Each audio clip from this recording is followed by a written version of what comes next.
Olá, seja muito bem-vindo a essa edição do Poder e Negócios com o Dr. Gabriel Portela, aqui da Portela de Santana Advocacia, que fica na região do Bosque, em Campinas, uma região extremamente importante da nossa metrópole, Campinas, que é extremamente uma cidade muito bonita, uma cidade rica, uma cidade que, olha, é bem querida por todo mundo. É uma cidade que funciona, né, doutor? Uma cidade que a gente vê que as coisas que funcionam aqui, pode-se dizer uma cidade modelo. Funcionou aqui, funciona nos outros lugares, não? Verdade, Thiago. Prazer estar com você mais uma vez, não é?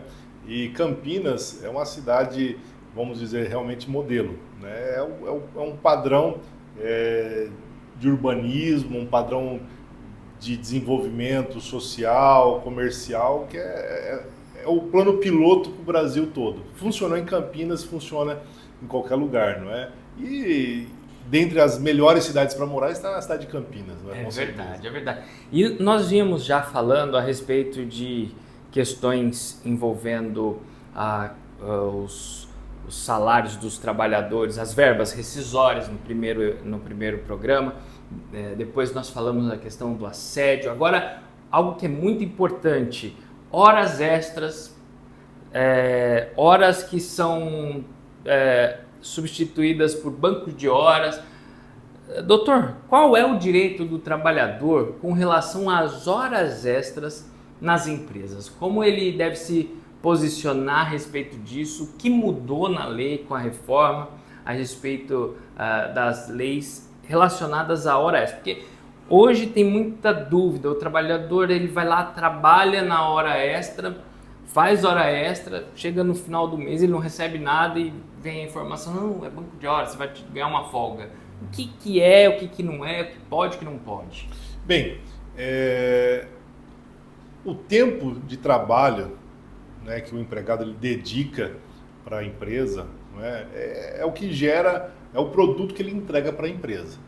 E podemos dizer que na nossa vida, o nosso tempo é o nosso bem mais valioso. Passa e não volta atrás.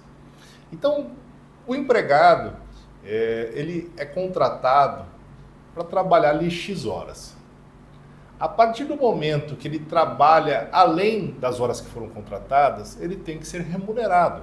A legislação ela prevê uma remuneração de forma especial. Então, hoje o padrão, né, de jornada que a CLT prevê e a Constituição Federal também prevê é 8 horas diárias e 44 horas semanais. É um limite que o legislador entendeu que é um limite saudável. Tá? É uma preocupação do nosso legislador, principalmente da Constituição de 88, que é chamada de Constituição Cidadã, é trazer o quê? Bem-estar. Porque a vida da pessoa não é só trabalho. O trabalho tem que ser feito com qualidade, mas preservando a qualidade de vida. Tanto que a legislação, primeiramente, ela prevê que dentro de uma jornada de até 6 horas, o trabalhador tem que descansar pelo menos 15 minutos. Aquele 15 minutos para ele tomar um cafezinho, ir ao banheiro, não é? Se a jornada ultrapassa 6 horas, ele já tem direito a 1 hora de intervalo, não é? Porque ele tem que parar, descansar, para fazer uma refeição e aí voltar a trabalhar. Por quê? É uma questão de saúde pública. Saúde pública e também segurança do trabalho. Essa pausa para o trabalho, que a gente chama de intervalo intrajornada, hora de almoço, hora de janta, não é? É um período que parece não ser importante, mas é importante. É aquele momento, principalmente para quem trabalha em locais perigosos, em locais de movimentos repetitivos, como indústrias, ali fazendo um esforço que exige uma certa concentração, aquela pausa, né, para ele tomar o café, para ele se alimentar, para ele se desligar um pouquinho, faz parte não só de uma questão de saúde, mas também de prevenção de acidente. Porque ele vai descansar e vai voltar para a segunda etapa do seu trabalho um pouco mais descansado. Então, a legislação, ela prevê como jornada de trabalho 8 horas diária e no máximo 44 semanal. Então, quer dizer, não pode se ultrapassar esses dois limites. Existem algumas exceções, não é, que a própria legislação prevê, é o trabalho 12 por 36. É a jornada que é permitida, que ultrapassa 8 horas diária, é o regime 12 por 36. O que é isso? O trabalhador vai trabalhar 12 horas por dia e depois ele tem que descansar 36 horas. Essa jornada, normalmente ela é estabelecida para pessoal da segurança pública, vigias, vigilantes, porteiros, técnicos de enfermagem, né? Pessoal da limpeza também, né? Normalmente o pessoal da limpeza terceirizada acaba fazendo esse tipo de jornada e é dedicada principalmente àqueles estabelecimentos que são 24 horas, né? Hospitais, estabelecimentos que exigem a segurança 24 horas. Então, utiliza-se muito esse regime 12 por 36. Em particular, esse regime 12 por 36, ele tem algumas questões que acaba invalidando esse regime. Por exemplo, quando você trabalha 12 horas, você obrigatoriamente pela lei tem que descansar 36, que é um dia e meio. Só que o que acontece? Existe às vezes uma falta de mão de obra na empresa. E esse trabalhador ele é chamado para trabalhar na sua folga, que lá no meio operacional o pessoal chama de FT, fazer FT, folga trabalhada. O que acontece? Quando o trabalhador ele deixa de fazer a jornada que ele foi contratado e começa a fazer as FTs, isso gera um problema para a empresa e um direito para o trabalhador. Por quê? Vai gerar a nulidade dessa contratação. Por quê? Ele foi contratado por um regime especial, que é uma sobrecarga, trabalhar 12 horas seguidas não é fácil, mas ele teria uma compensação de 36 horas de descanso. Quando esse descanso começa a não ser respeitado... Ainda que remunerado? Ainda que remunerado, normalmente é remunerado. Vai gerar uma nulidade dessa contratação 12 por 36. Isso vai trazer um ônus financeiro alto para a empresa. Porque quando esse empregado ele vai até a justiça e diz, olha, eu não tinha minhas folgas respeitadas, eu fazia muito FT. Né? Eu já tive casos de atender funcionário que trabalhou 10 dias seguidos, 12 dias seguidos, trabalhou 12 horas por dia. O que acontece? Com a nulidade, a empresa ela é condenada a pagar hora extra a partir da 8ª hora diária. Nossa, ficava... É um absurdo. Aumentava. O volume passivo da empresa aumenta. Exatamente. São algo em torno de 4 horas diárias, 4 horas extras diárias que se acumula para o empregado.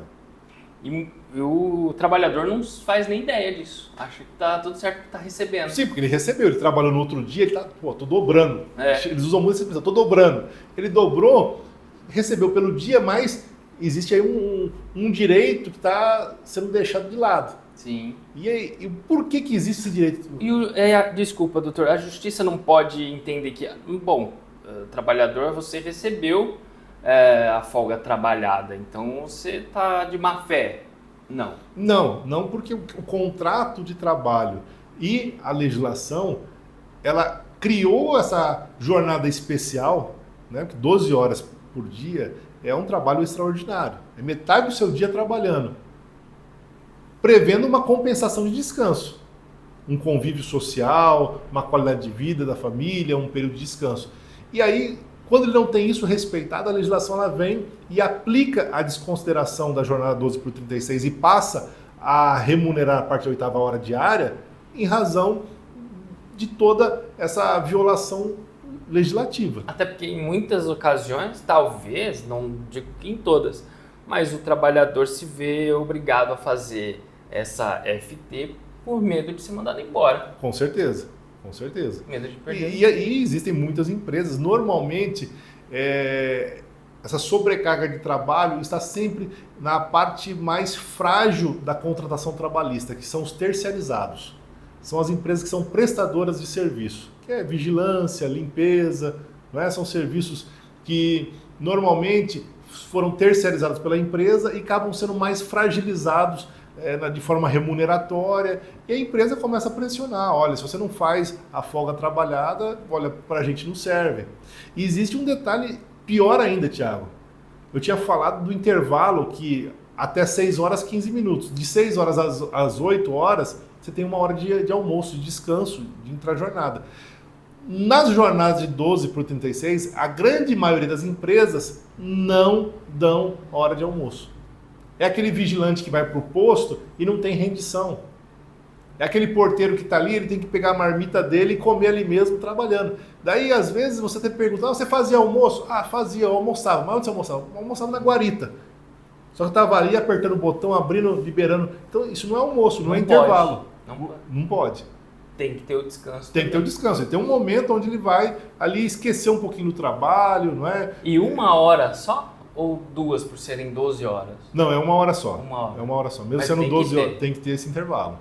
Até para ele poder dar uma descansada. Sim. Nossa, e muita gente não sabe disso. Né? Muita gente não sabe. Acaba trabalhando e assim, o brasileiro ele é muito trabalhador. Né? Eu acho que eu vejo assim que existe muita gente que assim vive para o trabalho. Né? Então ele se dedica, ele quer fazer o melhor, ele não sabe falar não. E sabe por que às vezes ele fala não, se ele falar não vai trazer um prejuízo, não é? Então realmente existe aí uma sobrecarga, muita gente não sabe dessas questões, não é? E hoje em dia, o que é importante a gente lembrar, né? A hora, como eu disse, eu acho que a nossa hora, o nosso tempo é o nosso maior patrimônio. É verdade. Porque passou, não volta. E o trabalhador, muitas vezes que está numa empresa, às vezes muitas empresas utilizam isso, que a gente chama de banco de horas. Mudando um pouquinho aí. Sim, do regime 12 por 36, mas existe o banco de horas que foi uma inovação que a legislação trouxe, que é bem-vinda. Tá? Ela quando bem aplicada, é uma forma boa e favorável para ambos os lados. Por quê? Ao invés da empresa pagar aquela hora extra, Thiago, eu trabalhei hoje 1 hora a mais. Tá bom, essa 1 hora vai para o seu banco de horas. E aí, esse banco de horas vai ser utilizado, vamos supor, juntei lá 8 horas extras. Então eu posso tirar um dia de folga. O problema está de que muitas vezes a empresa ela acaba jogando no banco do esquecimento. Não é no banco de horas, é o banco do esquecimento. O trabalhador vai acumulando horas e nunca consegue tirar. Né? E aí isso é um problema, até a empresa ela tem que repensar, porque se você tem um funcionário que ele trabalha aí 44 horas semanais e está sempre com um banco de horas cheio, está na hora da empresa repensar, está na hora de repente eu contratar um outro funcionário. Exatamente. Porque o que acontece? Existem casos que o empregado não consegue usufruir do banco de horas. Porque se ele sai para usufruir, o serviço para o serviço. Então, quer dizer, era melhor que ele tivesse sido remunerado. Sim. Já que não foi remunerado e criou-se o banco de horas, então o banco de horas ele tem alguns requisitos especiais. Né? Cada categoria, cada sindicato tem algumas legislações específicas, mas existe um prazo que o banco de horas tem que ser esvaziado. Senão ele tem que ser remunerado.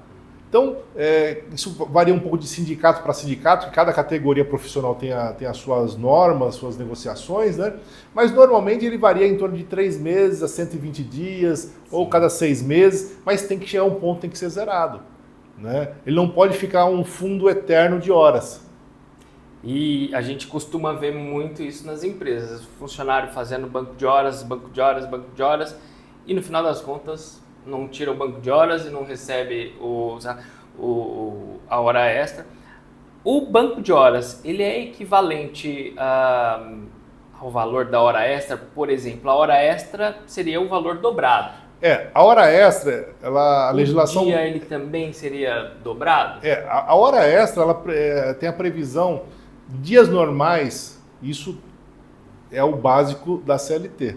Cada categoria tem uma legislação específica, tá? Pode aumentar, nunca diminuir. O mínimo de hora extra é a hora mais 50%. Se for domingos e feriados, é a hora trabalhada mais 100%, é o dobro. Né? Recebe a hora trabalhada mais 100%. Tem algumas outras categorias que estabelecem 75%, 120% em feriados, domingo. A legislação ela é interessante, né? Porque existe o básico, até a própria Constituição trata muito de direito trabalhista. Nós temos a CLT, que é a junção de várias leis trabalhistas que criou-se um código trabalhista, mas existem negociações coletivas, negociações de sindicato com empresa que pode aumentar e flexibilizar um pouco esses direitos aí. Agora, uma coisa interessante, Thiago, que eu tenho notado quando se fala de hora extra, principalmente, são trabalhadores, às vezes, que ele não trabalha dentro de uma empresa e às vezes acaba não marcando ponto. E a empresa fala assim, o trabalhador, tipo, ele tinha hora flexível. Só que ele está na rua trabalhando, às vezes aquele que é instalador, que faz manutenção, mas a empresa tem o veículo rastreado, sabe, ele usa todo o equipamento da empresa, sabe a hora que ele entrou, que ele saiu do cliente. Então hoje a tecnologia, ela permite sim a empresa ter um controle. Se tem o controle, tem que remunerar a hora trabalhada. Algo interessante que a justiça tem usado, até para comprovar a hora extra, Thiago, é a geolocalização. Tá? É um pouco difícil ainda, né, você entender os relatórios que as empresas de telefonia mandam, mas eu já tive processo que o juiz mandou expedir ofício para as operadoras de telefonia para identificar onde estava o celular daquele trabalhador, a geolocalização dele durante o dia. E aí se comprovou que ele estava fazendo hora extra na empresa, porque ele batia o ponto na empresa, anotava lá no livro ponto, punha a digital no relógio, mas ele continuava ali.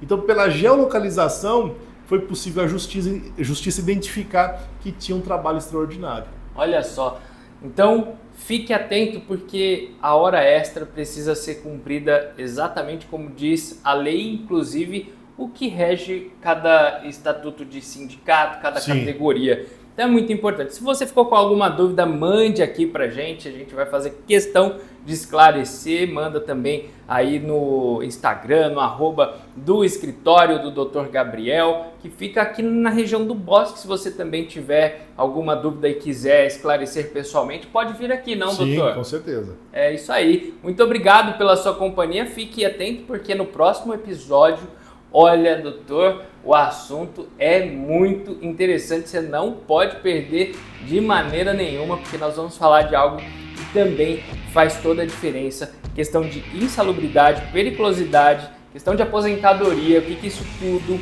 pode influenciar na hora de aposentar, inclusive no dia a dia do trabalhador que às vezes trabalha em serviços perigosos, não, doutor? E não recebe por isso. Então fique aí na próxima edição, nesse episódio especial, falando sobre justiça do trabalho e suas leis, direitos que estão aí relacionados para você, para garantir o seu bem-estar e, claro, a sua vida, o seu dia a dia. Até o próximo encontro. Até o próximo.